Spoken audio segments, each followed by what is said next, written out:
की fundamental analysis सामने पेश की, वो है जिंदल 100, और वो स्क्रीन के से आप देखेंगे तो करीब 14-15% तक की तेजी बनती हुई दिखाई दी। और उसके बाद पूरा पाइप सेक्टर आज लाइमलाइट में आया जरूर है। तो पहले जिंदल 100 पर आप अपनी राय दीजिए, फिर सेक्टोरली और कुछ क्या पसंद है ये भी बताइएगा।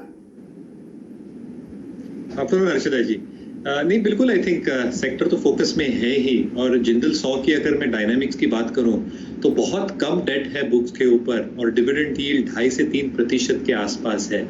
हैविंग सेड दैट, अगर आप देखेंगे कि जो इसकी इंस्टीट्यूशन होल्डिंग है ये भी काफी तगड़ी है और पिछले क्वार्टर में इंस्टीट्यूशन होल्डिंग अच्छी खासी बड़ी है। अब जब हम पीएनएल की डायनामिक्स की बात करते हैं, हालांकि ये क्षेत्र थोड़े दिक्कतों से गुजरा था बोथ फ्रॉम रियलाइजेशन पर्सपेक्टिव और वॉल्यूम पर्सपेक्टिव के हिसाब से, बट जो गवर्नमेंट की मुहिम्स है नल से जल योजना और जैसे इंप्लीमेंट करेंगे इन terms of more infrastructure spend towards rural irrigation, rural housing, rural infrastructure, तो ये लगता है पाइप कंपनीज एक बहुत जोरदार फोकस में रहने वाले हैं। On top of that, energy minister ने 2 दिन पहले यही कहा था कि आई थिंक एक बहुत बड़ी स्पेंडिंग करेंगे which can be to the tune of 50,000 crores gas transmission pipes की तरफ, जो क्लीन एंड ग्रीन फ्यूल की तरफ होगी। तो जिंदल 100 के लिए आई थिंक जो EBIT margin as an example 12-13% के आसपास है, रिटर्न ऑन इक्विटीज अराउंड 7-8% और reasonable amount of top line है apart from the other factors. तो बिल्कुल आई थिंक ये स्टॉक का बहुत जोरदार सेंटिमेंटल पॉजिटिव तेजी दिखा सकता है। और इसके साथ साथ आप जस्ट ब्रेक के पहले आई थिंक महाराष्ट्र सीमलेस को डिस्कस कर रही थी, 5,50,000 करोड़ की टीपीए कैपेसिटी है जो utilization level is close to 60% तो जैसे यूटिलाइजेशन लेवल्स बढ़ती हैं और जैसे city gas distribution, gas output along with the need for seamless pipes, जो ये सारी चीजें ट्रांसपोर्ट करती है गैस और CGD related, Maharashtra seamless being a dominant and the most prominent player बहुत जबरदस्त तरीके से बेनिफिट करता है। दूसरा, balance sheet dynamics are also very very strong like a Jindal 100। तो Jindal 100, Maharashtra seamless and this entire thrust on the government on this sector, पूरी नल की जल scheme Harshada ji I think ये पाइप सेक्टर के लिए बहुत अच्छा करेगी अगले 1 से 2 वर्षों की। मिल गया मयूरेश जी, आपकी बारी। 12% ऊपर फ्लैट था जब मैंने देखा था, देखिए स्क्रीन पर आते आते 12% ऊपर। कोई बात नहीं, बताइए मयूरेश जी। सर बहुत बढ़िया स्टोरी है। दूसरा आई थिंक जो रूरल कंस्ट्रक्शन और कंस्ट्रक्शन कारोबार की आप बात कर रहे हैं, इवन ड्यूरिंग वर्स्ट टाइम्स इसका जो क्वार्टरली परफॉर्मेंस आप देखेंगे तो काफी स्टेबल रहा है। तो आई थिंक जो टॉप लाइन ग्रोथ है हैज बीन प्रीटी रीजनेबल और ये 450 करोड़ के आसपास they have probably maintained that. Along with that, अगर आप इबिटा मार्जिन्स की बात करें तो 14%, 15% की EBITDA margins, EBIT margins around 11-12%, return on equity at 16%, long term debt to equity is very very marginal books के ऊपर, और institution holding Pradeep ji is tremendous. In fact पिछले तिमाही में ही इंस्टीट्यूशन होल्डिंग अच्छी खासी बड़ी है, almost 20-23% is backed by mutual funds, जो दिखाता है strong ownership patterns for this stock. तो बिल्कुल सहमत रहूंगा, आई थिंक आलू वाले कॉन्ट्रैक्टर्स अगर रूरल स्पेंडिंग में आता है तो एक बहुत बड़ा बेनिफिशियरी हो सकता है। बिल्कुल हर्षदा, ये आज फाइनेंस होल्डिंग पे आप जबरदस्त तेजी बनते हुए आप देख रहे हैं, एक के बाद एक इन सारे स्टॉक्स पे मूवमेंट आ रहे हैं। और देखिए एक बात मैं यहाँ जोड़ना चाहता था, जब मनप्पुरम की बात चल रही थी कि मुथूट प्योर गोल्ड फाइनेंस का बिजनेस है, मनप्पुरम में आपको गोल्ड फाइनेंस के साथ साथ एक और बिजनेस मिलता है, वो है एमएफआई का, जिसकी हम अभी बात कर रहे थे कि गांवों के कारोबार के चलते फायदा होता है। उस बिजनेस में थोड़ा स्ट्रेस भी हाल में दिखा है, तो ये एक अच्छी खबर होगी जो ये पुश आएगा। इसलिए जो प्रधानमंत्री योजना आपके सामने आ रही है, ग्रामीण रोजगार योजना, ये दरअसल आपको मनप्पुरम के लिए भी पॉजिटिव दिखाई देगी। तो ये एक और मुद्दा है जिस पर आपकी नजर जरूर होनी चाहिए। चूंकि अब एनबीएफसीज की बात कर रहे हैं और एलआईसी हाउसिंग के नतीजे कल आने वाले हैं, तो एक बार आपको दिखाते हैं एलआईसी हाउसिंग फाइनेंस में हमारे अनुमान क्या हैं और फिर उस पर अपने एक्सपर्ट्स की राय लेते हैं। हाउसिंग फाइनेंस कंपनीज में हमने एक अच्छी तेजी का रुख देखा है। कल ही मैंने आपको जीआईसी हाउसिंग पे कॉल दिया था फंडामेंटली, और वहां पर आपने तेजी देखी, उस पर बाद में बात करेंगे। पहले एलआईसी हाउसिंग का ये पोल आपकी स्क्रीन पर लेकर आते हैं। देखिए मुनाफे में 19% गिरावट का अनुमान है, तो ये कोई सरप्राइज नहीं है एलआईसी हाउसिंग के लिहाज से। और आपके सामने आमदनी के और दूसरे आंकड़े, या ये रहा फिलहाल एनआईआई 8-8.5% बढ़ने का अनुमान है। इतनी मुश्किल स्थिति में जो बुरा नहीं होगा।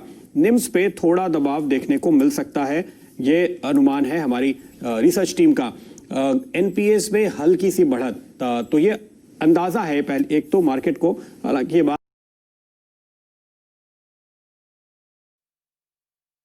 एनपीएस बढ़ते हुए देखते हैं। नेट एनपीएस पे इजाफे का जो अनुमान है वो ध्यान में रखिए, ये एजम्पशंस पे आधारित है।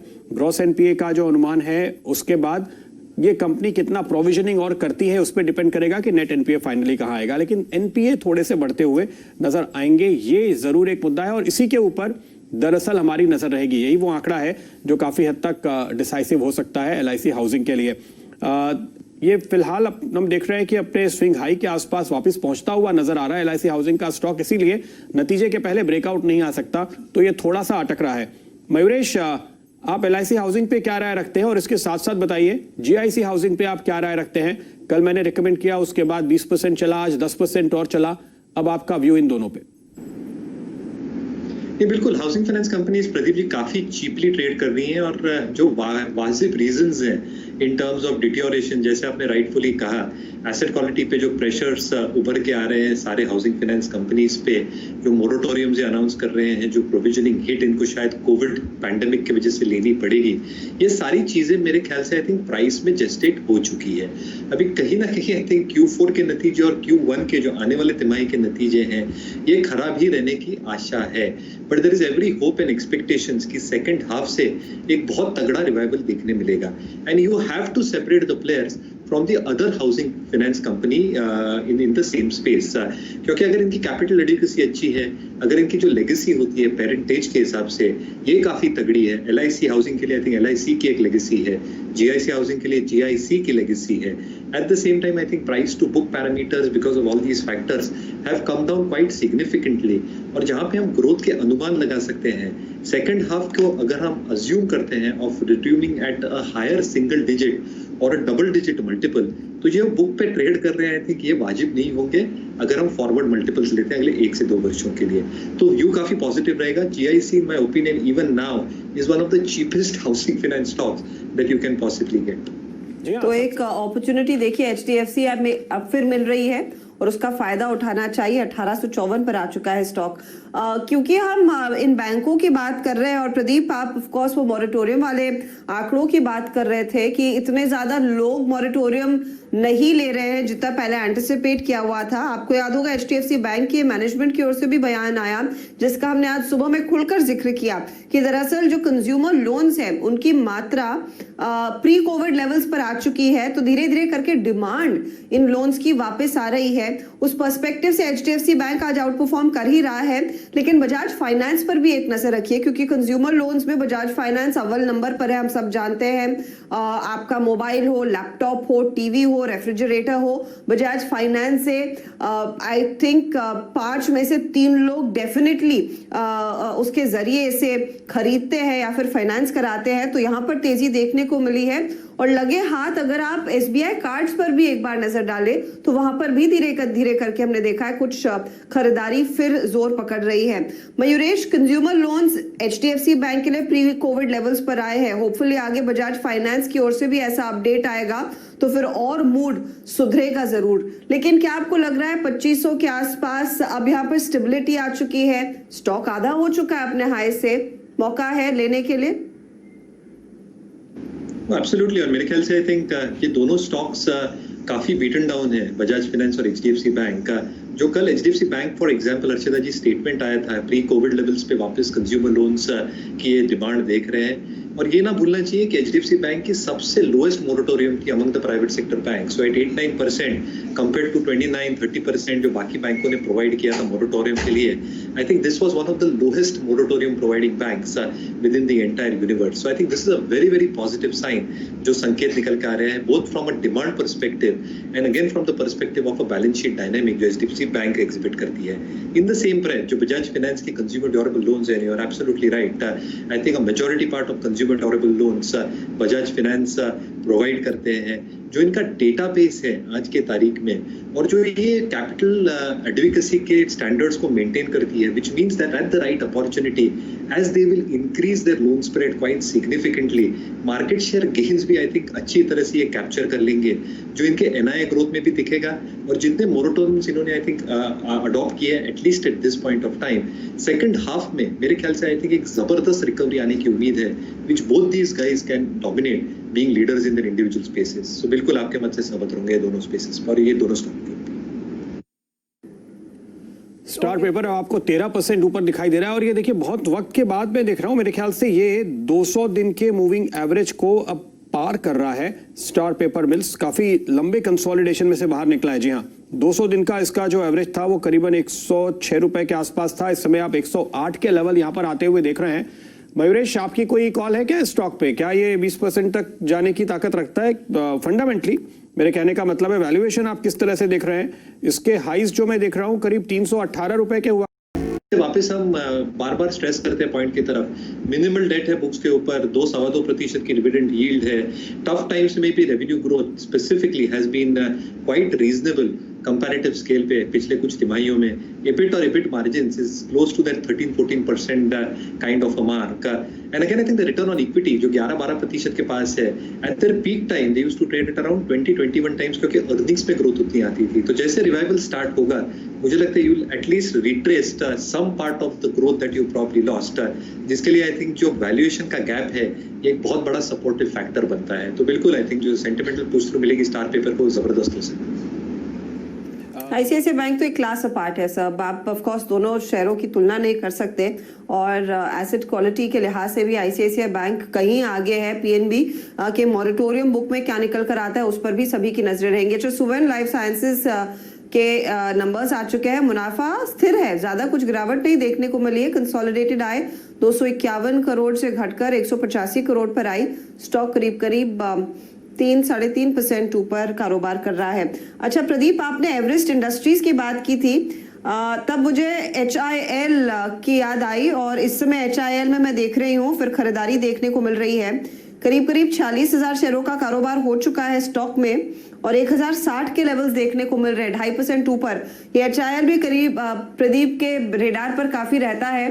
मयूरेश, आपकी क्या राय रहेगी करंट लेवल्स पर? वैल्यूएशंस कैसे हैं? क्या मौका है तेजी करने का? बिल्कुल आपने राइट कहा। आई थिंक पंडे जी का फंडा रह चुका है काफी बार। और जहां तक अर्निंग्स का सवाल है, अर्निंग्स काफी स्टेबल और स्टेडी रही है। प्राइस टू बुक के पैरामीटर पे even after run up that we have seen, it just trades around 1 time price to book का। डिविडेंड यील्ड 1.5% के आसपास है और मिनिमल डेट बुक्स के ऊपर है।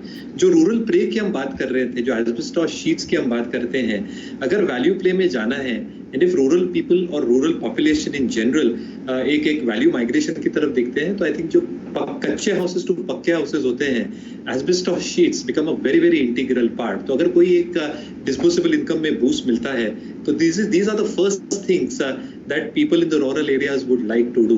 तो एक बहुत क्लियर बेनिफिशियरी रहता है stocks like Hyderabad Industries. Return on equity 10-11% for the kind of business is quite stable. और जो होल्डिंग रही है in terms of mutual funds has also been quite stable. So I think it's a very good story. 200 DA में मेरे ख्याल से Ashish ji will be able to tell better. I think 10-12 रुपए ही कुछ from these levels 1080 के आसपास अगर वो लेवल क्रॉस होती है तो मुझे लगता है और भी जोरदार तेजी आ सकती है। तो 610 का स्टॉप लॉस लगाई। BEML 750 के ऊपर जाने की पूरी क्षमता रखता है। प्रदीप, शायद यही वजह थी कि आपने इरकॉन राइट्स जैसे स्टॉक्स में भी तेजी आती देखी और इरकॉन में इस खबर के आने के बाद और तेजी बढ़ती हुई दिखाई दे रही है। अब 8% से ज्यादा का मूव ये स्टॉक हासिल कर चुका है और राइट्स में भी मैं देख रही थी खरीदारी ही देखने को मिली है। तो China's loss is India's gain. और जिस तरह प्रकार से हमने देखा है इस समय देश भर में सेंटिमेंट एंटी चाइना उभरता हुआ दिखाई दे रहा है और जाहिर तौर से जिस तरह की बदसलूकी से 20 भारतीय सेना के जवानों को इन्होंने वायलेंटली अटैक किया और ये सब शहीद हुए, तो अब रेलवेज भी कह रही है कि वो धीरे धीरे करके ऑर्डर्स खारिज करती हुई दिखाई देंगे। 471 करोड़ का ऑर्डर किसी चाइनीज रेल कंपनी का उन्होंने स्क्रैप कर दिया है। 700 पॉइंट ऊपर इस समय निफ्टी बैंक ट्रेड में दिखाई दे रहा है। कुछ और डिटेल्स आएंगे कि कौन सा प्रोजेक्ट था ये, तो वो हम आपको बताएंगे। इस बीच अपडेट ये भी निकल कर आ रहा है कि टेक्समैको जैसे स्टॉक्स में भी अच्छी खासी तेजी बनती हुई दिखाई दे रही। तो रेल इंफ्रा से जुड़ी हुई जो भी कंपनियां हैं वहां पर हम देख रहे हैं भर भर के फिर लोग तेजी करते दिखाई दे रहे हैं। मयूरेश, इस पर मैं एक राय लूंगी, फिर से बैंकिंग स्टॉक्स की हम बात करेंगे क्योंकि बहुत तगड़ा मोमेंटम देखने को मिला है और हम 2950 की तरफ बढ़ रहे हैं विद ईज। लेकिन किन रेलवे कंपनियों को आप उस नजरिए से देखेंगे कि एक अच्छी अपॉर्चुनिटी है? अगर चाइना से हम ताल्लुका तोड़ रहे हैं इन प्रोजेक्ट्स के लिए, तो किन कंपनियों के हाथ ऑर्डर आएगा? क्या कुछ निजी प्लेयर्स भी इसका फायदा उठा सकते हैं? वो बिल्कुल हो सकता है अर्षिता जी, और मेरे ख्याल से I think if this is a trend that we are expected to see going forward as well. आपने जैसे कहा, आई थिंक टेक्समैको है, टिटागर है, बीएमएल है, जो I think already metro coaches जैसे बनाते हैं। I think there can be added traction on all this once.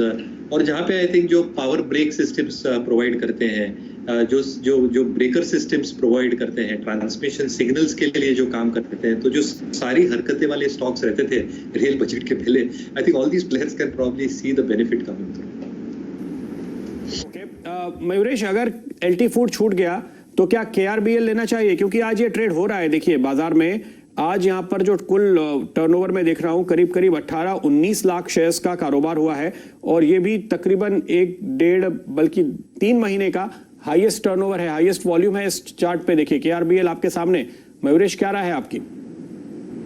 नतीजे भी मिले जुले थे प्रदीप जी केआरबीएल के लिए, तो बिल्कुल आपसे सहमत रहूंगा मैं। जो डायनामिक्स है केआरबीएल के, I think they are also very very good. तो in terms of EBIT margin, for example 18-19% की एबिट मार्जिन है, आरओई 18-20%, आरओसी 25% के आसपास। और जो कंजम्पशन होती है Pradeep ji in terms of rice stocks, export market एक पहलू होता है, बट जो डोमेस्टिक कंजम्पशन बढ़ी है लॉकडाउन के फेज में, and these are the only players which had utilization levels moving across even during lockdown.